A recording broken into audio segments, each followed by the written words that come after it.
Okay, we're rolling. This is an interview at the New York State Military Museum, Saratoga Springs, New York, 15th of February 2006, approximately 10:45 a.m. Interviewers are Wayne Clark and Mike Russage. Could you give me your full name, date of birth, and place of birth, please? Paul Sigmund Bobinski, date of birth was 12/17/46, Stamford, Connecticut. Okay. What was your educational background prior to entering service? I had gone to Clemson University and Tufts University Dental School. Okay. Did you enlist or were you drafted? No, enlisted. Why did you decide to enlist? I didn't really know where I wanted to go or how I wanted to work. I thought that would give me a couple of years to kind of sort things out and get a little bit of extra experience. You know, even when coming out of school after 4 years of school, you're still not ready for a lot of stuff that they throw at you in private practice, and I thought that would be a good way to kind of ease into it rather than jump in cold. Why did you select the Army? I had a good friend from college who lived around the Washington, D.C. area, and I used to visit a lot, and we used to go out and party a lot, and I thought I had the best chance of getting stationed around Washington if I was in the Army, as opposed to the Navy or the Air Force, but it didn't quite work out that way because I wound up in Fort Jackson in South Carolina. Okay. When did you go into the service? It was September of '72. Okay. Could you tell us about what going in as a dentist? You obviously didn't have basic training. We spent a month listening to red tape lectures in Fort Sam Houston and San Antonio. There again, I feel guilty telling this, but they put us up in the Sheraton Motel with a swimming pool and sent a shuttle over every morning, brought us back at the end of the day. I mean, they gave us a cost of living allowance. You could go out to restaurants all the time. It really wasn't a hardship. Now, were you an officer? Did you go in as an officer? Captain. Captain, okay. How long was this, quote, basic training? 1 month. Okay. Then I went back to Fort Jackson. And basically that's where you stayed until the end? Yeah, the rest of the time I spent there, the rest of the 3 years was in Fort Jackson. Mm-hmm. What was it like there? What were your duties? What was your equipment like? Facilities were excellent. I was very fortunate because I worked in almost a brand new hospital. They had just put up Moncrief Army Hospital maybe 2-3 years before I got there. And I worked as a general dentist in an oral surgery clinic in the hospital. My job was to treat people who worked in the hospital so they wouldn't have to go to the other areas around the base, which is fairly large, and lose a lot of man hours. They could just run downstairs to our clinic and get what they had to have done and not have to go travel. Mm-hmm. Save time. Mm-hmm. Now, so being in a new facility, then the equipment was very up to date? Oh yeah, yeah. How did it compare to what you trained when you were in dentistry school? It was much better. Mm-hmm. When I did spend almost a year in the dependent clinic, and the equipment there was adequate, but it wasn't really. Now, what do you mean by dependent? Dependents, wives and children. Okay. So they received their care through the military, then? At that time they did, but they kind of phased that out after a while. I know from keeping in touch with some friends who stayed in the area there, the dependents were even retirees were not treated on the base anymore. They kept doing less and less. It was mostly active duty. Mm-hmm. Where did you live while you were on the base at Fort Jackson? First year I was there, I lived in the bachelor officers' quarters. Then I lived off base after I got married in just an apartment complex. Did you meet your wife in service? No, I met her when I was in dental school. Okay. What was it like there as an officer? Some of the functions you attended, so on. social life, I guess? There wasn't a heck of a lot that was official. Once a month, I think they would have the hail and farewell parties at the club, where they would welcome people who were coming in and saying goodbye to people who were leaving. Other than that, it was just, whoever you made friends with, you socialized with. I happened to have another buddy from college living in the area, and I used to spend a lot of time with him and his family. They lived obviously off base. So I didn't spend a lot of time on base socializing. Most people didn't. Unless I suppose that people were really, gung-ho career types who were looking to advance their rank.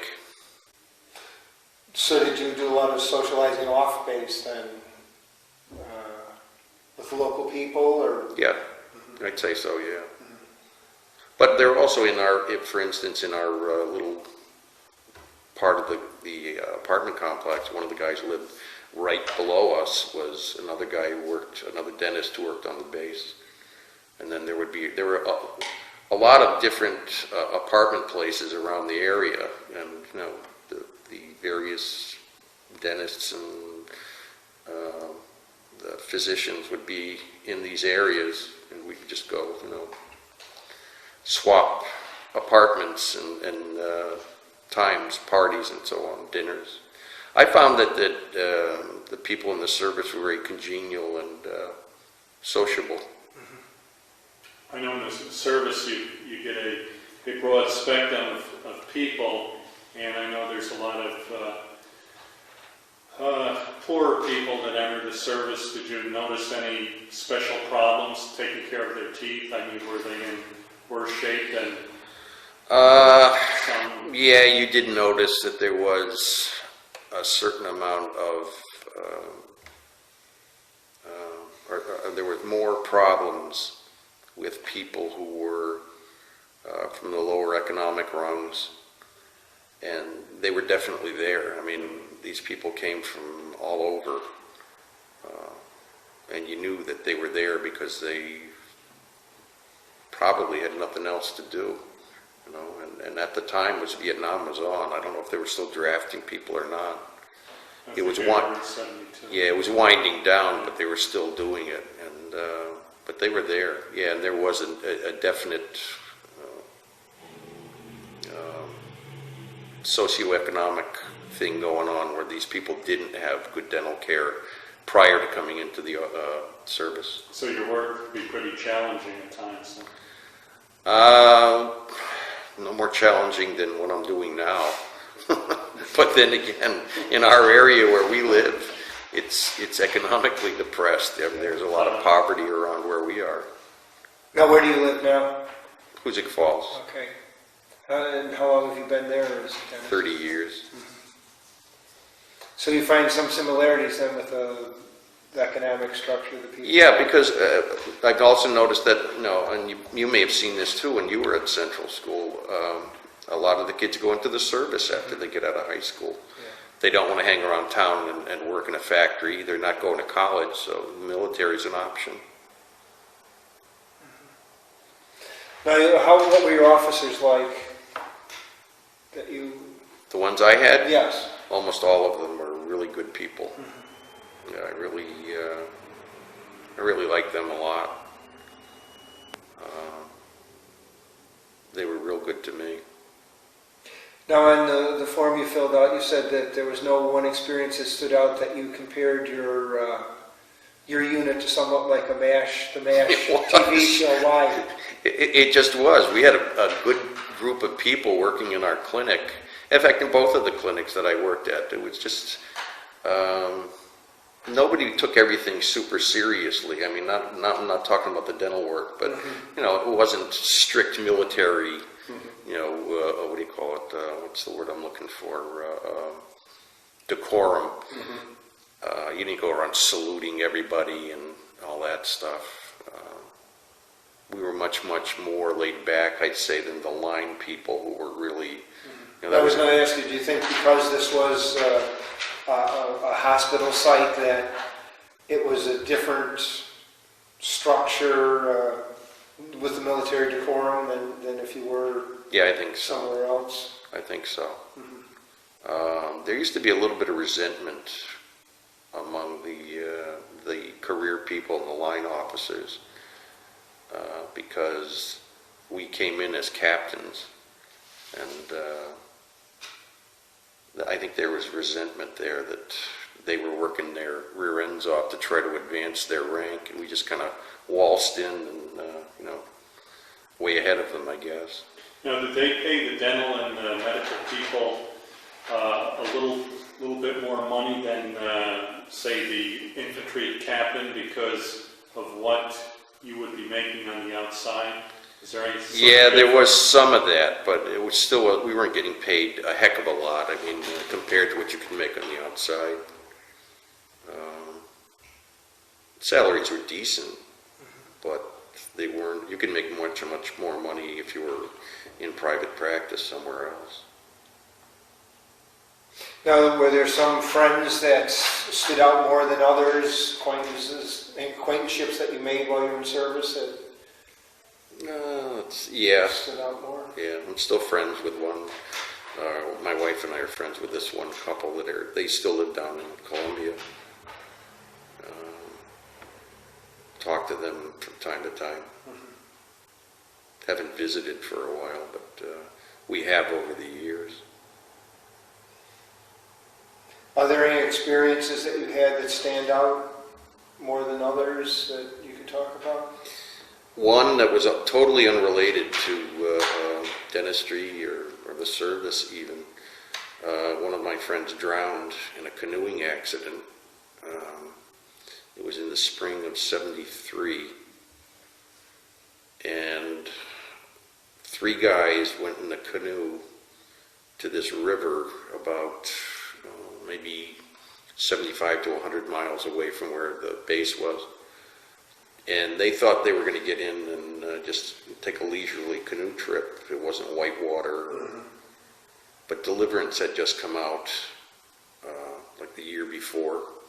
And one of the guys who was big on the canoeing was almost obsessed with that.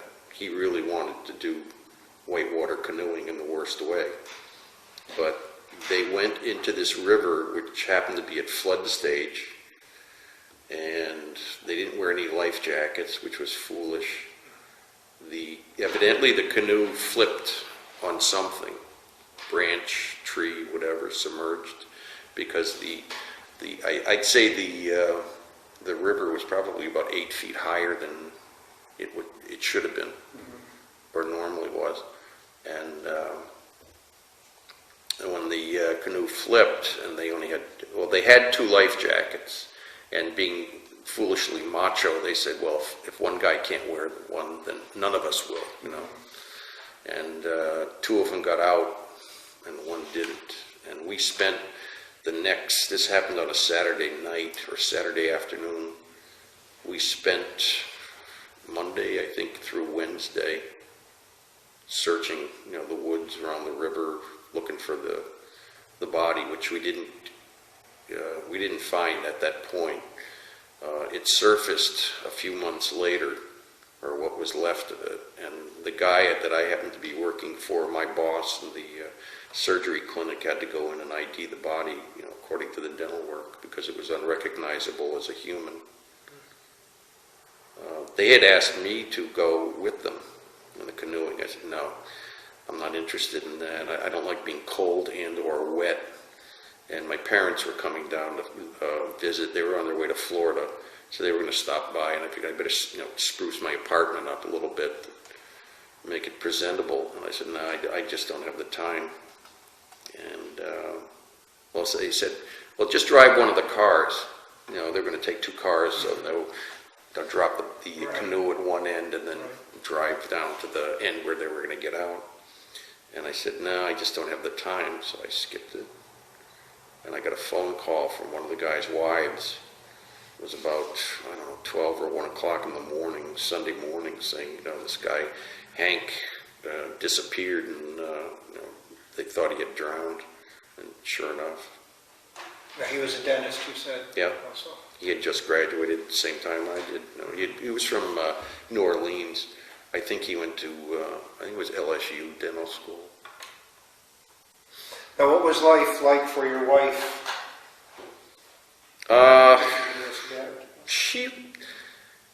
It was a little bit difficult for her because she came from just outside Boston, and to go, the first time in her life to go anywhere, really. Here she was in the middle of, South Carolina, so there's some culture shock there. And she adapted pretty well, I thought. She made friends easily. And she got a job. First she worked in a McDonald's because she just didn't want to stay in the house. So she found a job in the McDonald's, which was right down the road from where we lived. And she quit that after about I don't even think it was a week. Then she wound up getting a job on the base as an x-ray tech because she was trained to do various things in the dental office. And she worked in this other clinic. They wouldn't let husband and wife work together in the clinic, same clinic. She worked on the base, but not in the same clinic for the rest of the time that she was there, which was about 2 years, almost 2 years. Now, you mentioned on here, you said you regret not staying in the military for a career, but then you also, off camera, talked about that a little bit. You want to talk about why you didn't? Primarily because I didn't want to subject my children and wife to moving around constantly. I had a little bit of experience with that as a kid because we used to spend winters in Florida from Connecticut, and I had to go to school in Florida. And my parents, instead of renting in the same school district where I would have gone to the same school, we went to the same area around Miami and Hollywood, but we didn't stay in the same school district. So, you bounced around. We were just there for a couple of months and then gone, then back home. I didn't like that experience. I didn't think I wanted my kids to have to go through that, which they didn't. Okay. When did you leave service? September of '75. And is that when did you go directly to Hoosick Falls from there? Or? Came home, went to Connecticut, went to Boston, looked around Boston a little bit, and wound up in Hoosick Falls in September. Yeah, it was also in September that year, '75. Started working in October. One of my friends from high school's parents from Connecticut had sold their house down there and moved up to East Rupert, and they bought a little old farm and rehabbed it, and I used to come up to visit, and I liked the area. I thought I'd probably go to Vermont to practice because I liked Vermont. Then traveling up 22, I went through Hoosick Falls and I knew where it was. By grapevine, I was offered the job to work in the town, and the guy said, "You probably don't know where this little place is. It's Hoosick Falls." I said, "Oh yeah, I know where it is." And we just came in, and I said to my wife, "Well, we'll see how it is for a year or two, and then if we don't like it, we'll leave." But here it is 30 years later. Now, have you joined any veterans organizations? Because I know you were not overseas, but No. by your dates you never joined. And you did say you stayed in contact with at least one person that was in service with you? Oh yeah. Just the one, no one else? Or? Well, I've seen other people over the years, but not recently. My boss, I saw two of the guys who were in charge of the clinics that I worked in. I've seen both of them over the years away from the service, but it's been quite a while. Now, I know you had your education already, but did you use the GI Bill at all for anything? No. Okay. How do you think your time in the service had an effect on your life? I think it was positive. Definitely gave me an opportunity to get more experience to do what I do. I felt much more comfortable working in a private office as opposed to being in, just coming out of school, which is Believe me, 4 years sounds like a long time. It's nowhere near enough. Okay, you have a picture, if you just hold it Oh, on in yeah. front of you, like this. They get the dust off. It was up in the attic. Just hold it like that. Can you tell Wayne where and when that was taken? This was, you mean, the base and everything? Yes. Oh, okay, yeah. This was at Fort Jackson, South Carolina, Columbia, South Carolina. This was in front of the Bachelor Officers' Quarters called Kennedy Hall. They had just put this up. It was brand new. We had to wait a little bit for them to get it all together. Okay. And this is in September, or I believe it was in 73 or late 72, maybe. Okay. Okay. All right, well, thank you very much for the interview. That's it?